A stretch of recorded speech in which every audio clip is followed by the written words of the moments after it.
For the next hour, I'll be reading from the March 11th, 2026 issue of the Wall Street Journal on the Niagara Frontier Radio Reading Service.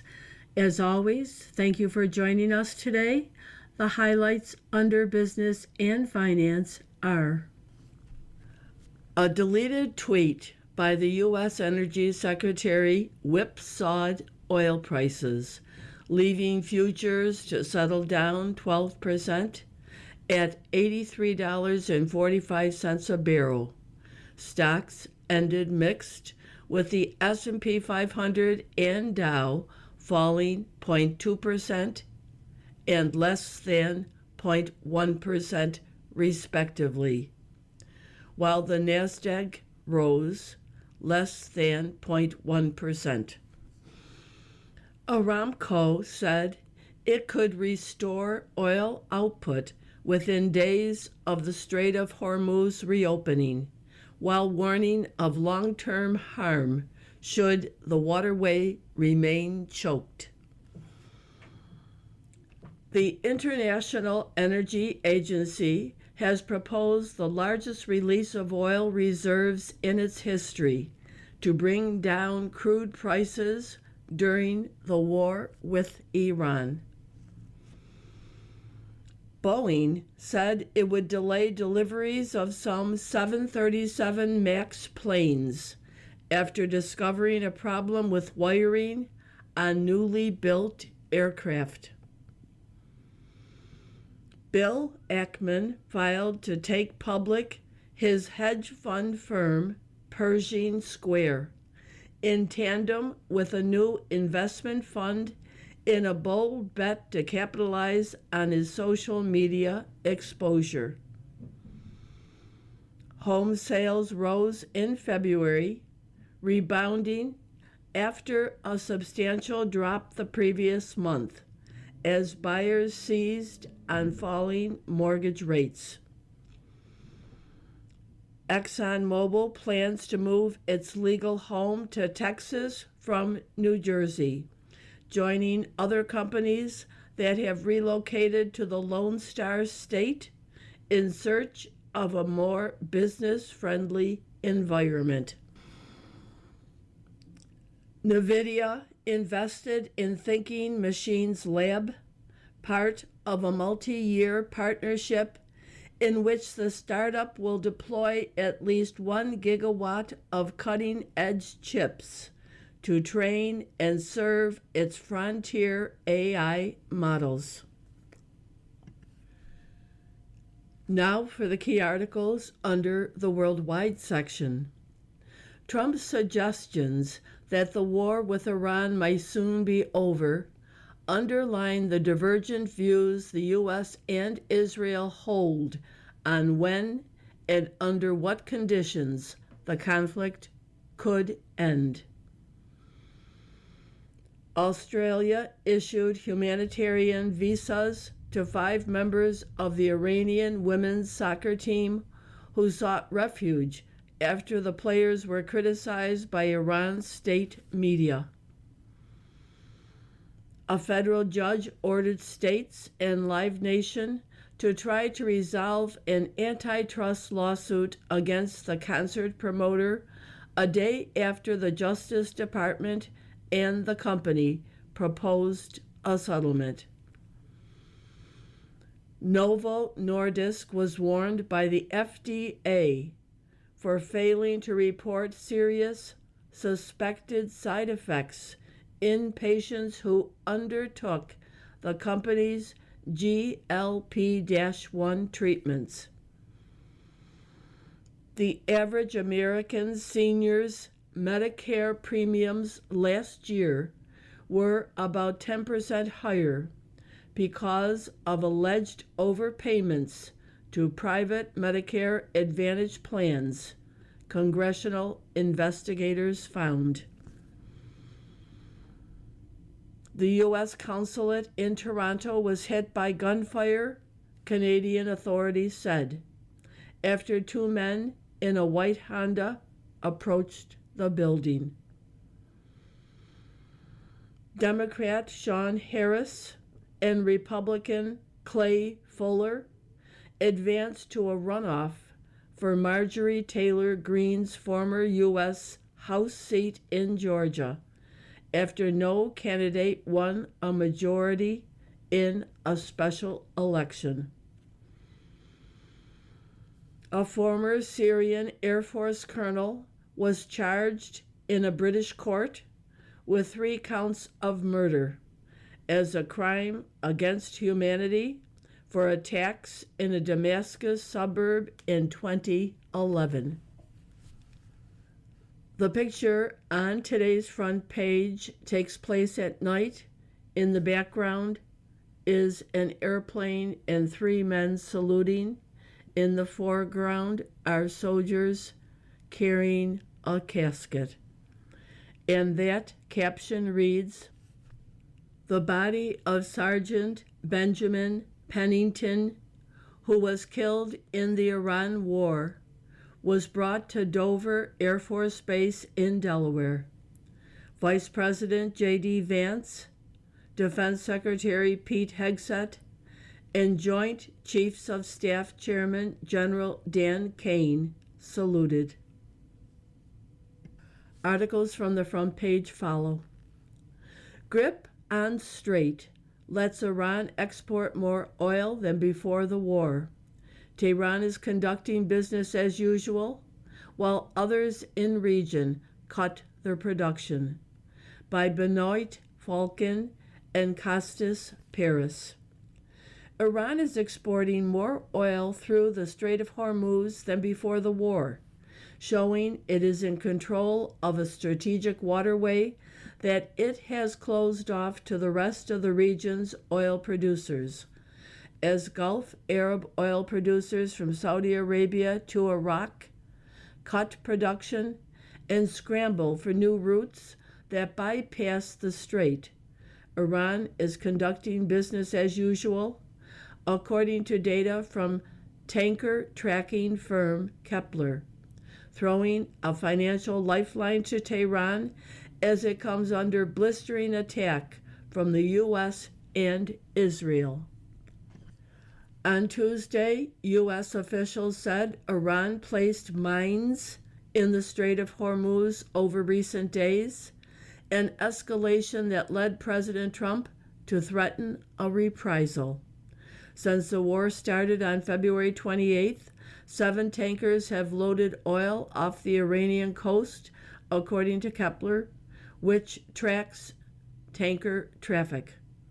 Already, at least 2 of the most recent loadings have transited out of the Persian Gulf, Kepler said.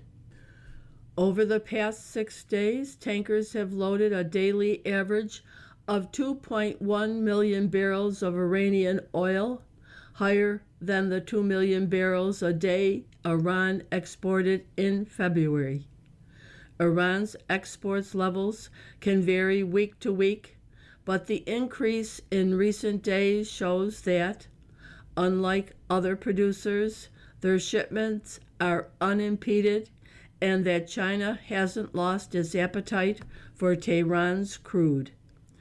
Iran's Islamic Revolutionary Guard Corps threatened to attack any ship trying to traverse the strait since the U.S. and Israel launched their airstrikes, effectively scaring off ships carrying oil and goods between the Wild World and the Persian Gulf, where about 1/3 of global oil production takes place. Iran has fired drones and missiles at Gulf Arab oil producers and warned it would set ships crossing the strait on fire. The crisis has sparked fears that a doomsday scenario was finally coming to pass, with millions of barrels of oil coming off the market every day. Markets have whipsawed in recent days, with oil prices nearing $120 a barrel Monday before sliding below $80 a barrel on Tuesday, after President Trump said the war would end very soon. If the strait remains blocked for 2 weeks, Gulf oil supplies could be cut by about 3.8 million barrels a day, according to J.P. Morgan, more than 3% of global production. Much of the Iranian oil moving across or toward the strait appears to be headed for China on tankers that are part of a so-called shadow fleet, according to data. These are old tankers used by Iran and Russia, often sanctioned by the U.S., to covertly ship crude. Almost all ships crossing the strait are linked to Iran or China. Christopher Long, head of intelligence at UK maritime security company Neptune P2P Group. We are advising all shippers not to cross.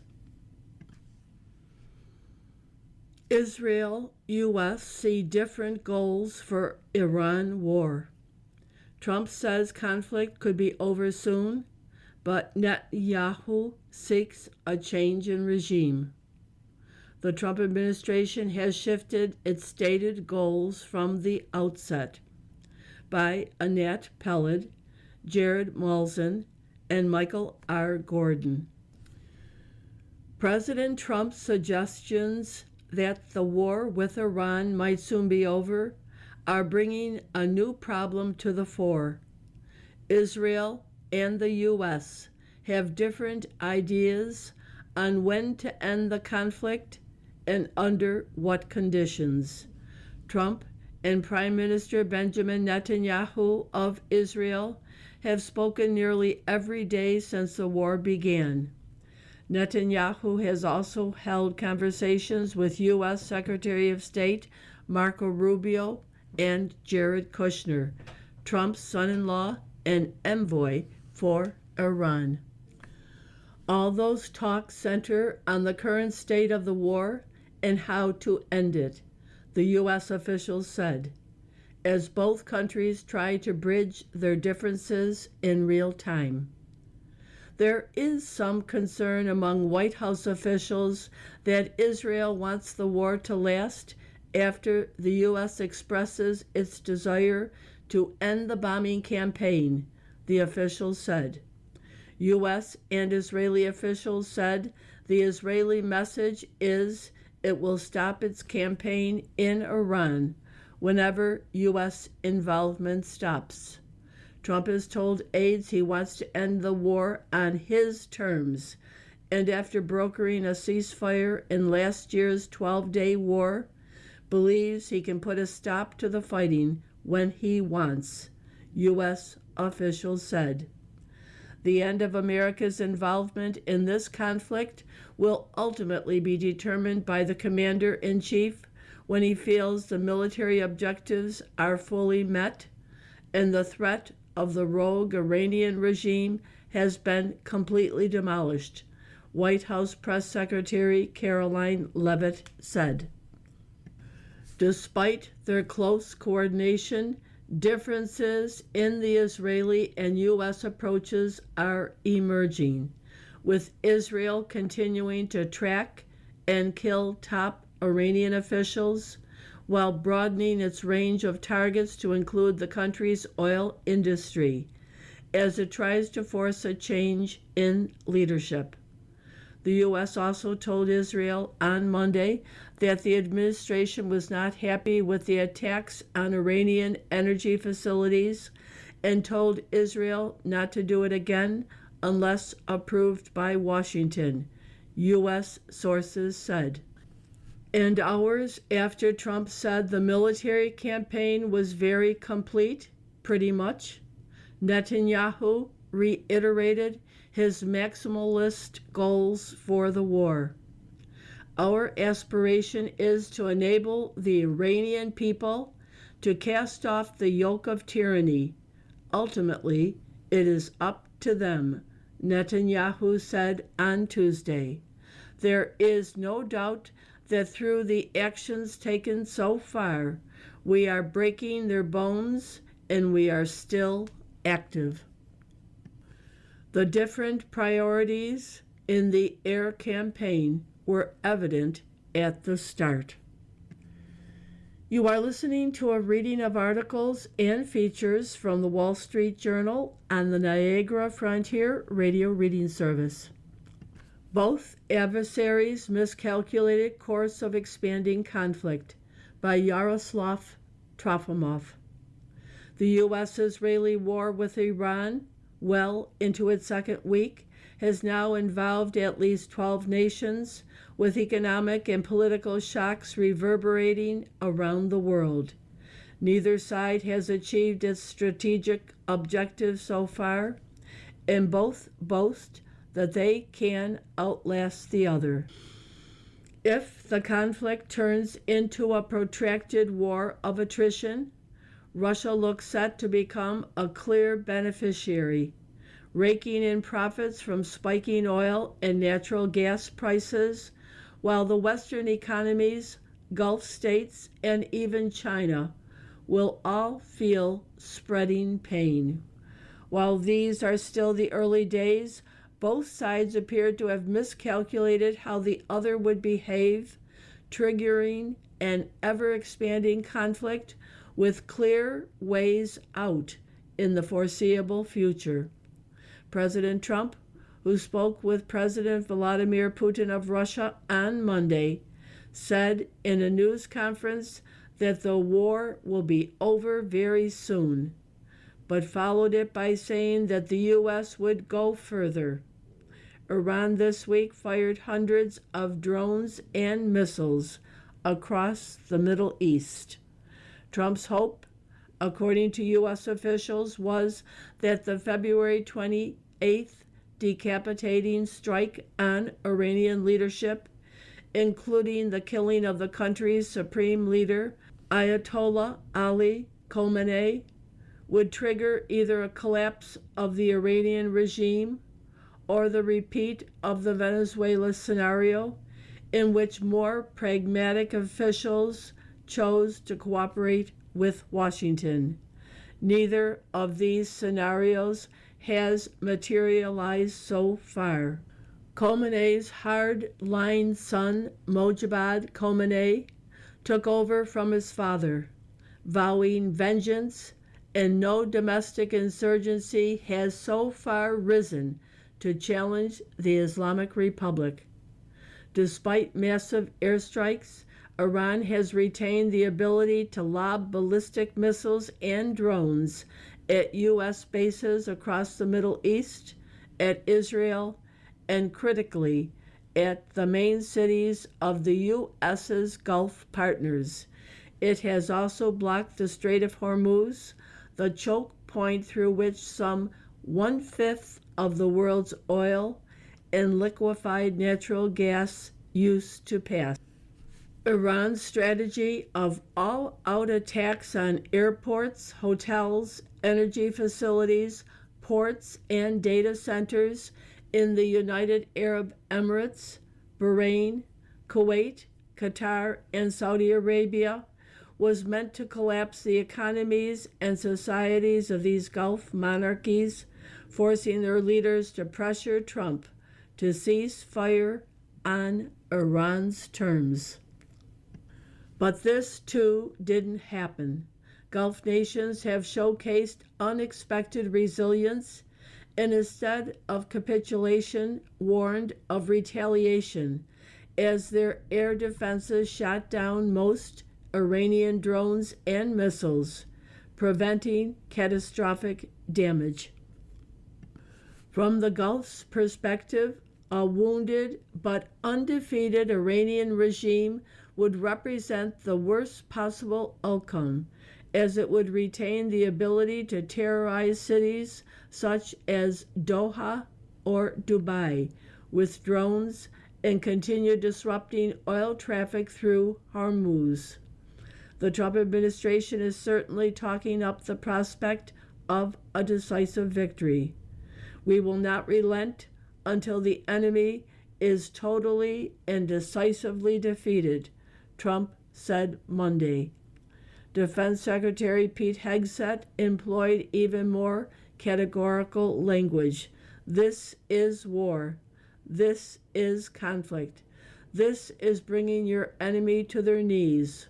Whether they have a ceremony in Tehran Square in surrender, that's up to them, he said on CBS.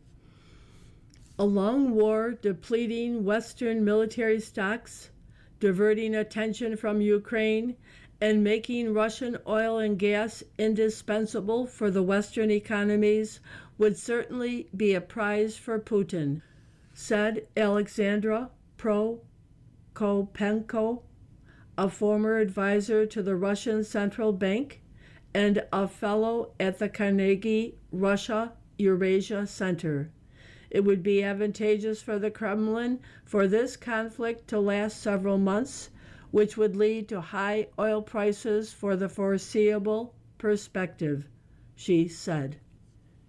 Even if Trump were to decide enough is enough, and he can call it a victory after killing Ali Khamenei and destroying a large part of Iran's missile arsenal, it isn't at all clear that the Iranian regime under Mojtaba Khamenei would agree to a ceasefire. Hardliners have suggested Iran won't stop attacks until its own long-standing demands are addressed.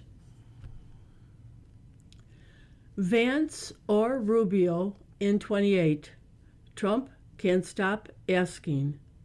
Secretary of State has been highlighted, but some see Vice President as mega heir. By Alex Leary, Natalie Andrews, and Meredith McGraw. Washington. Less than a day after the U.S. began bombing Iran, President Trump met with 24 donors at his Mar-a-Lago club. As attendees dined on jumbo crab and ribeye steaks, Trump asked the crowd, "What do you think of J.D. Vance and Marco Rubio?" The guests applauded louder for Rubio, according to people in the room.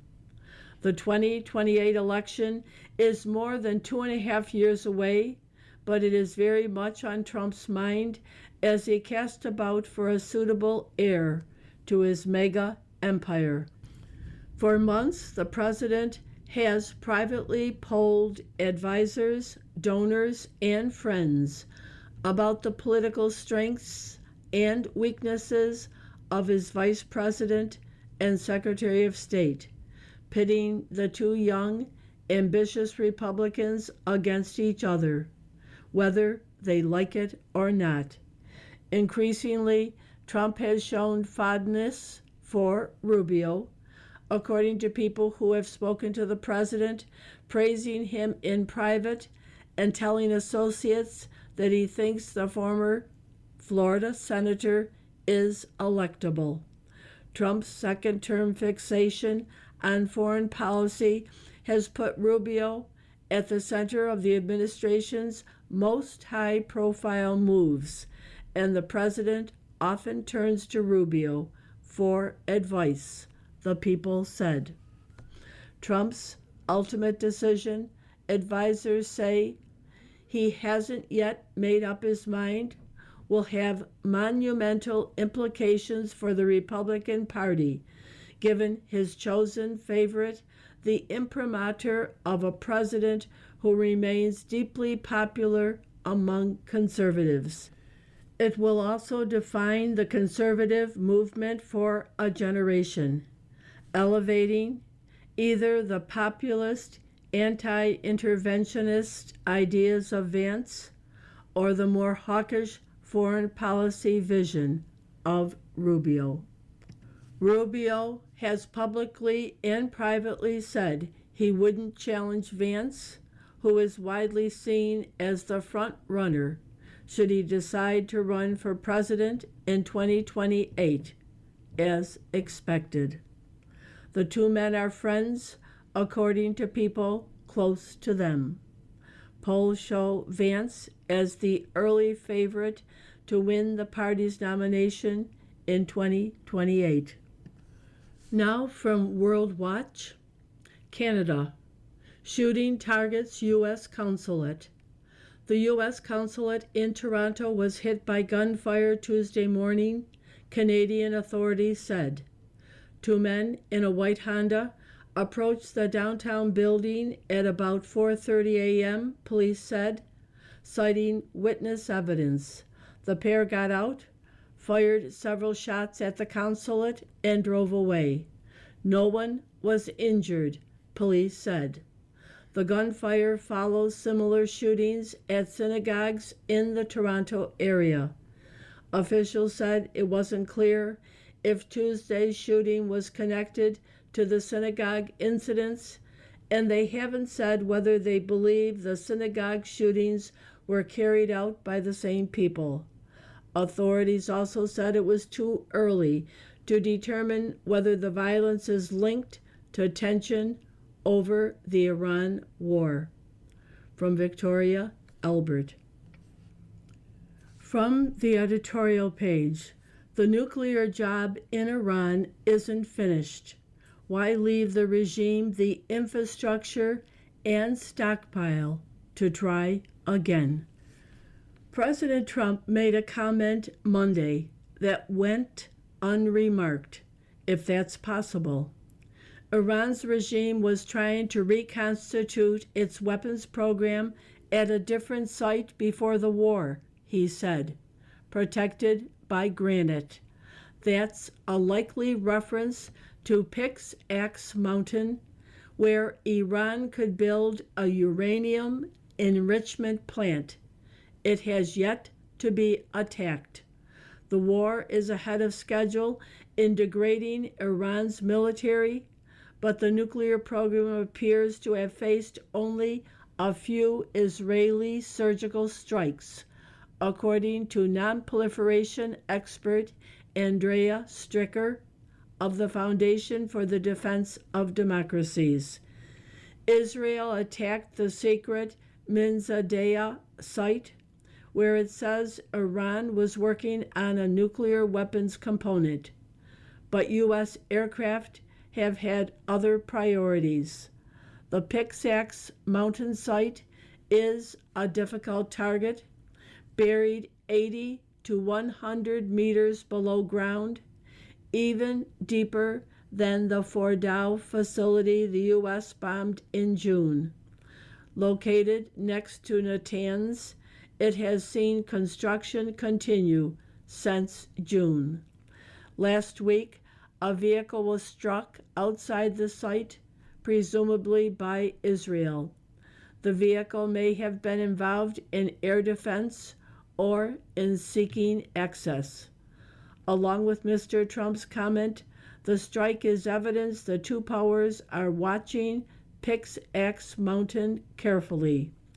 If U.S. bombers can't reach deep enough, even with massive ordnance penetrators, then the job will have to be done on the ground.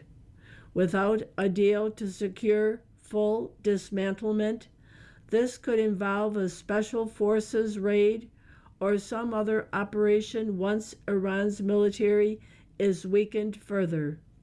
The only option more dangerous is to do nothing, leaving it for the regime to enrich uranium behind a shield again. International Atomic Energy Agency Chief Rafael Grossi said Monday that about half of Iran's 440 kilogram stockpile of highly enriched uranium is likely buried under its Isfahan complex, to which the U.S. blocked access in June. The rest is believed to be under Fordow and possibly damaged, or else at the above-ground pilot fuel enrichment plant and likely destroyed.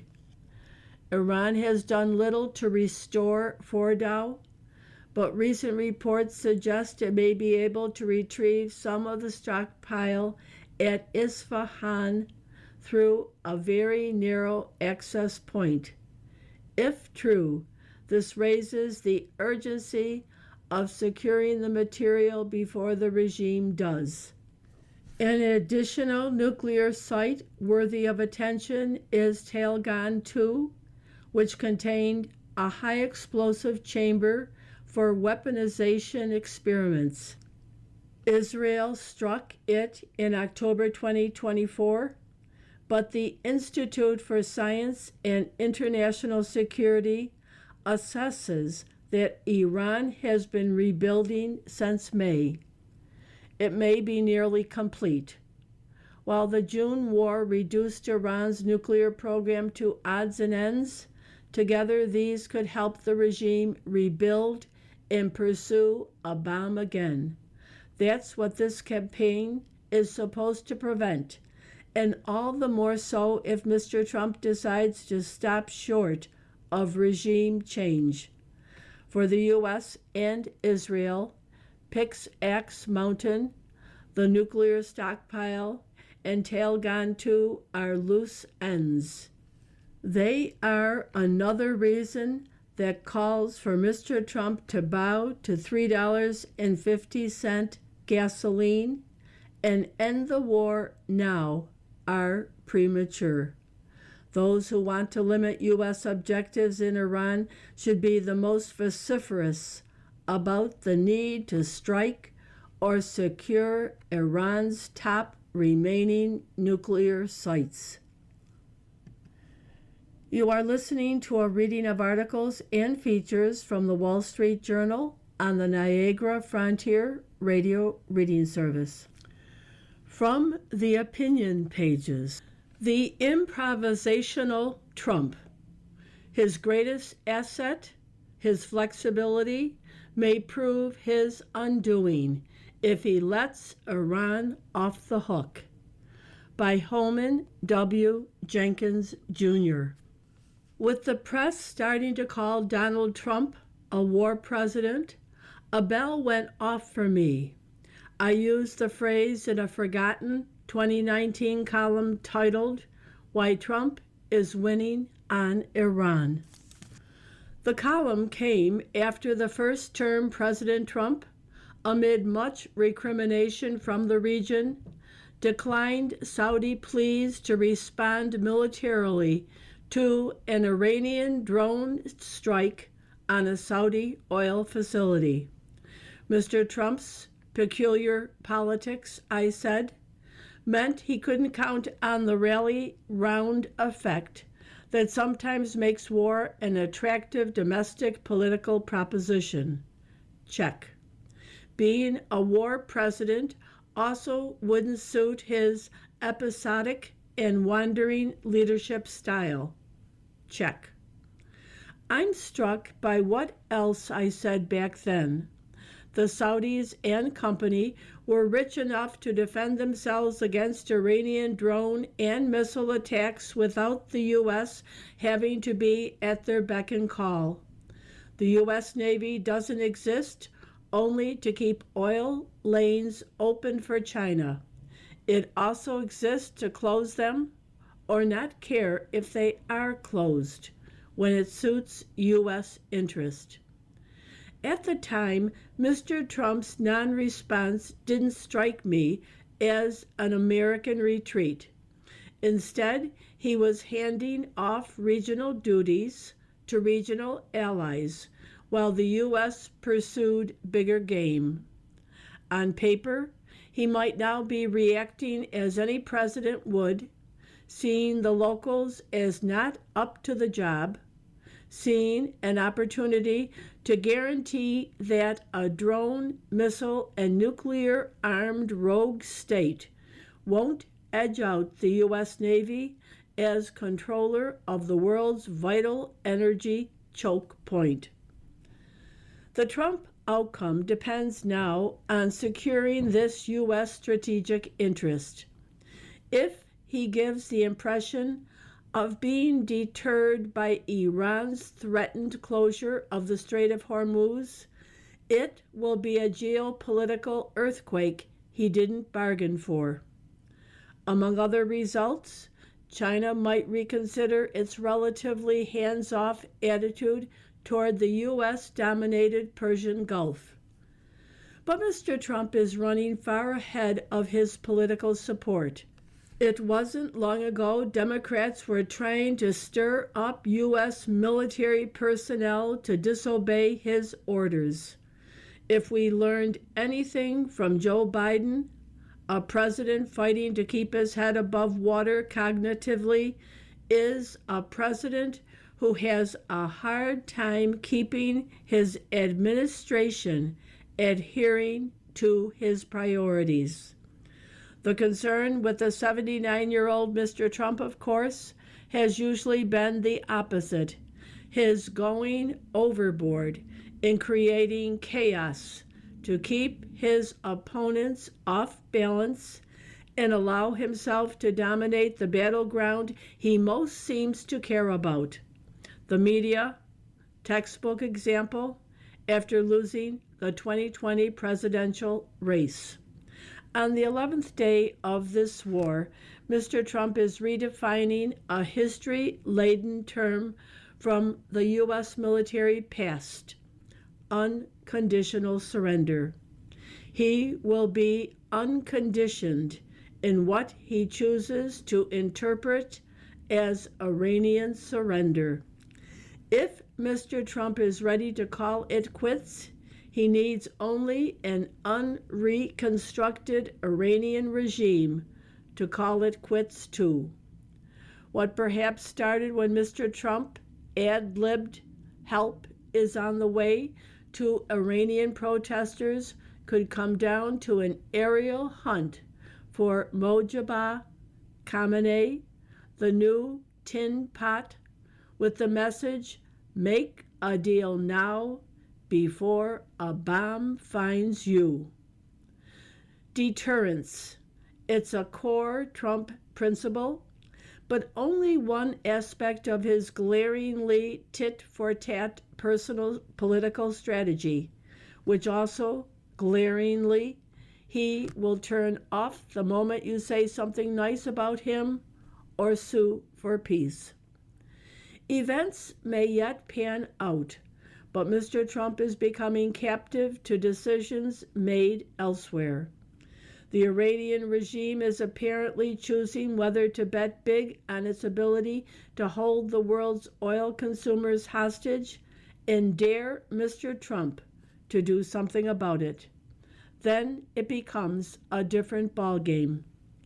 Inevitably, 1973 comes to mind when a president reached deep into his commander-in-chief bag, even as his political approval rating plummeted into the 20s. Yet Richard Nixon, unlike Mr. Trump, also inspired broad respect as a geopolitician, even among his enemies. Nixon, with the dregs of his Watergate damaged authority, put the U.S. military on global nuclear alert to stop the Soviets from involving themselves in that year's Mid-East war and global energy panic. Those who think Mr. Trump didn't have anything larger in mind when he struck Iran are likely wrong. U.S. presidents usually have one eye on their superpower rival. Oh, to be a fly on the wall when Mr. Trump meets later this month with Xi Jinping, who possibly will get a clearer explanation of what Mr. Trump is up to than the American people have gotten. Which brings us to the strangest words of the war. Secretary of State Marco Rubio saying on day 4 that the U.S. would unleash Chang on the Iranians. Was he channeling Roy Cohn, the Trump mentor, fixer, and veteran of the GOP's Who Lost China wars of the late 1940s and early 50s? Was he sending a message to Beijing? Or was it simply an odd leakage from the ironies of Republican history? A GOP that during Nixon's generation went from wanting to overthrow communist China to cozying up with it. Reconsider your failing strategy, Mr. President. Intentional ambiguity won't serve Trump well during the coming midterm elections. By Jason L. Riley.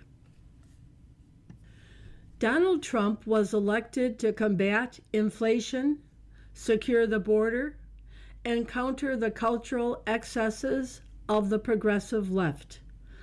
Like any president, he's expected to shift priorities when unforeseen circumstances surface. But if and when that happens, the president is obliged to explain himself to voters. The Trump administration's problem is that much of the public is confused about the war, including many who agree that Tehran had it coming. As the American offensive in Iran approaches the 2-week mark, too many voters are having difficulty making heads or tails of Washington's goals and game plan. Earlier on Monday, Mr. Trump told a CBS News reporter that the war is very complete, pretty much, and that we were very far ahead of schedule, indicating that he might soon end the bombing campaign. But the Pentagon insisted in a post on social media that we have only just begun to fight. And later Monday, Mr. Trump said that he was poised to intensify attacks because Iran was blockading the Strait of Hormuz and preventing oil from reaching the market. If Iran does anything that stops the flow of oil within the Strait of Hormuz, they will be hit by the United States of America 20 times harder than they have been hit thus far, he wrote on Truth Social. Strategic ambiguity, if that's what this is, can be a double-edged sword. The upside is that you keep your enemies on their toes, while the downside is that you risk looking unsure and incompetent at home. Given Mr. Trump's already low job approval rating, he couldn't count on the American public to give him the benefit of the doubt, and they haven't. Generally, the war is polling poorly, with support ranging from 50%, Fox News, through 38%, Quinnipiac, to 27%, Reuters, Ipsos. Mr. Trump's other challenge is the political calendar. He is testing the patience of fellow Republicans who will have to face voters in November. The president is being pressured to call off the strikes.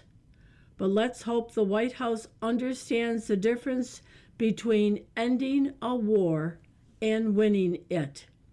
It makes little sense to stop short of replacing the regime root and branch, or at least destroying its ability to spread global terror. Still, the ability of those Republicans in Congress with an eye on the midterm elections to bring pressure to bear on the president shouldn't be underestimated. It was GOP lawmakers who forced the president last week finally to sack Homeland Security Secretary Kristi Noem. And it's an indication that Mr. Trump's hold on Republican lawmakers could weaken significantly as the midterms approach and his priorities diverge from theirs. The griping over Ms. Noem's expensive marketing campaign was pretextual. Ms. Noem's real sin was her handling of immigration enforcement, which managed to turn one of the president's strengths into a festering liability. Successfully securing the border was a political winner, a stark example of Mr. Trump's delivering on a promise that had been central to his re-election campaign.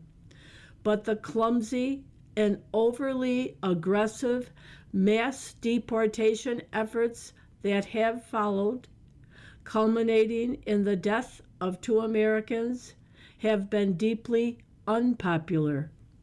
Simply replacing Miss Nome is unlikely to be sufficient. The administration's real problem is that the immigration issue is producing diminishing political returns. The border mayhem that crested under President Biden has subsided, and surveys show that voters are much more concerned about the cost of living. Some draw a direct line between the immigration raids and declining Hispanic support for Republicans. In last year's gubernatorial races in New Jersey and Virginia, Democrats recaptured the Latino vote in enclaves that Mr. Trump carried in 2024. Last week, James Tallarico won a Democratic primary race in Texas for the U.S. Senate with a strong performance in counties that boast the highest share of Hispanics. It's likely that the Trump administration's mass deportation efforts have affected the voting patterns of Latinos and other minority groups, but it's also true that Mr. Trump's restrictionism has been the constant in both terms. If the president's hard-line immigration stance is scaring away minority voters, why was he able to win them over in the first place? Mr. Trump's appeal to minorities has always been more about his stewardship of the economy and less about his border policies.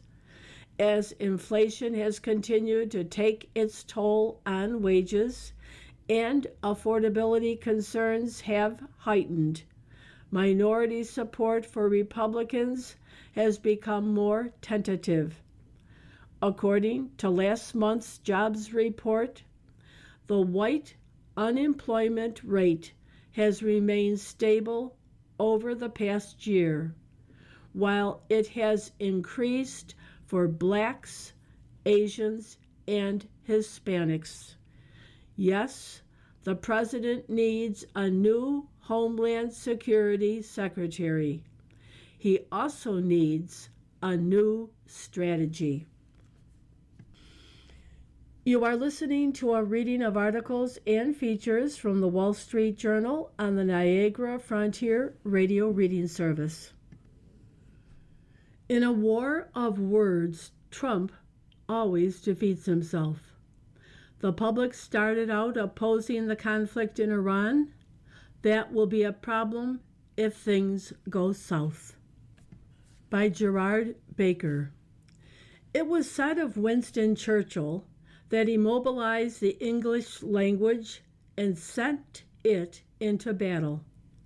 Donald Trump's trick with the mother tongue is to douse it in gasoline, set it on fire, and drop it in a dumpster in the middle of his own parade ground.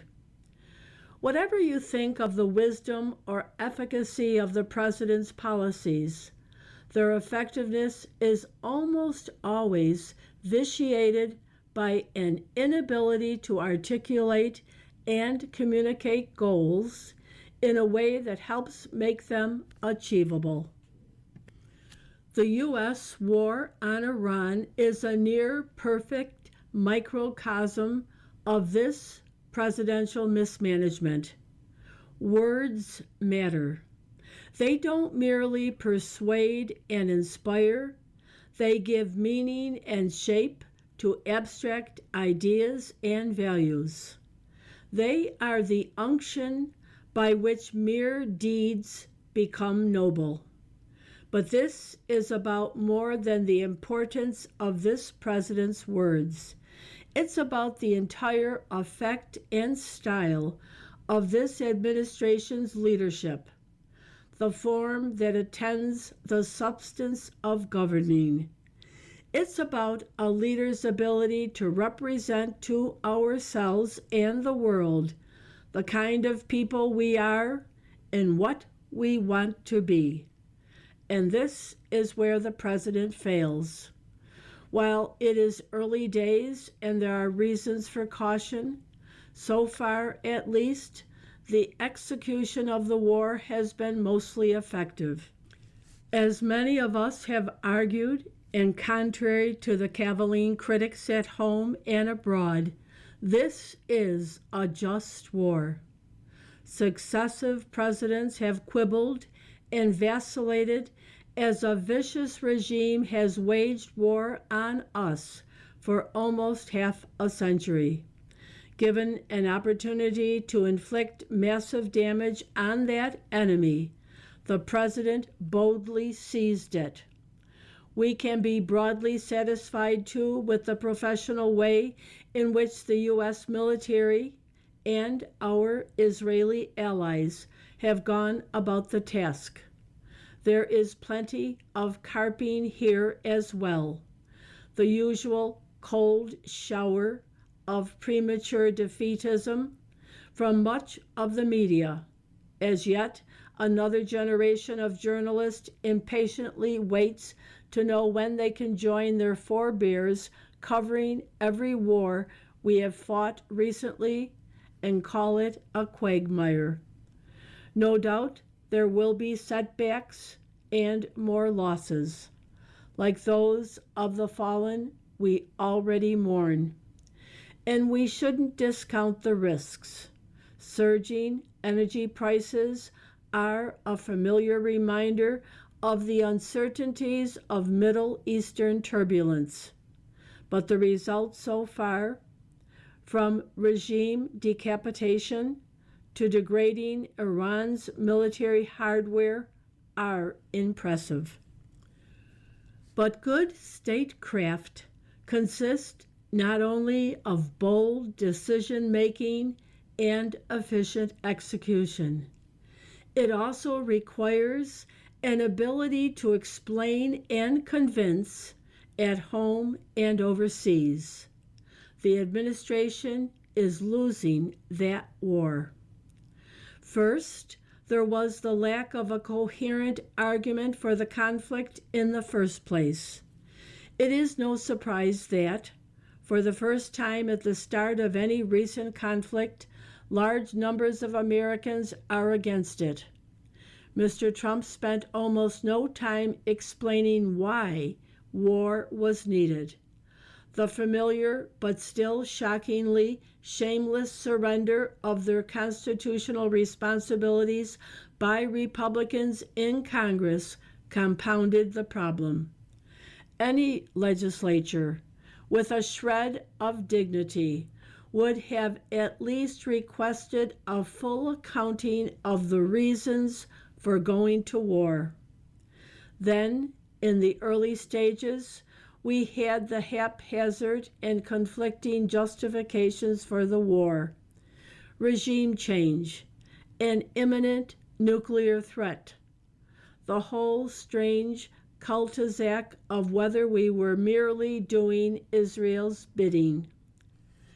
Add to that the cringe-making puerility, childish foolishness of the wartime oratory, especially from our PT Instructor-in-Chief, Defense Secretary Pete Hegseth.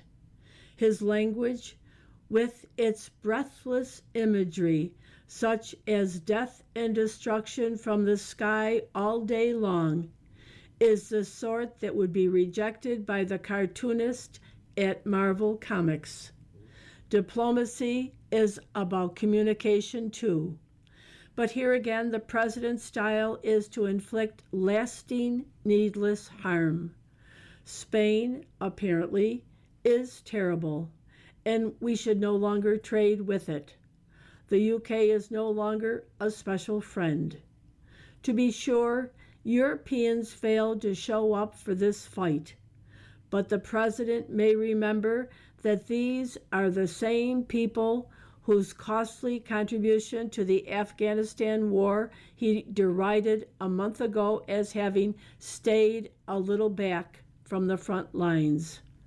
The administration's verbal profligacy and rhetorical ineptitude have already resulted in a war that is unpopular at home, a dangerous position if, God forbid, things go south in Iran. The confusion over our relationship with Israel is especially damaging at a time when siren voices on the right and left want to blame the Jewish state and the Jews for all our woes. Verbal assaults on allies matter because we are harming relationships we may need one day. Piling up resentments around the world is one heck of a form of statecraft, yet it is typical of the Trump governing style.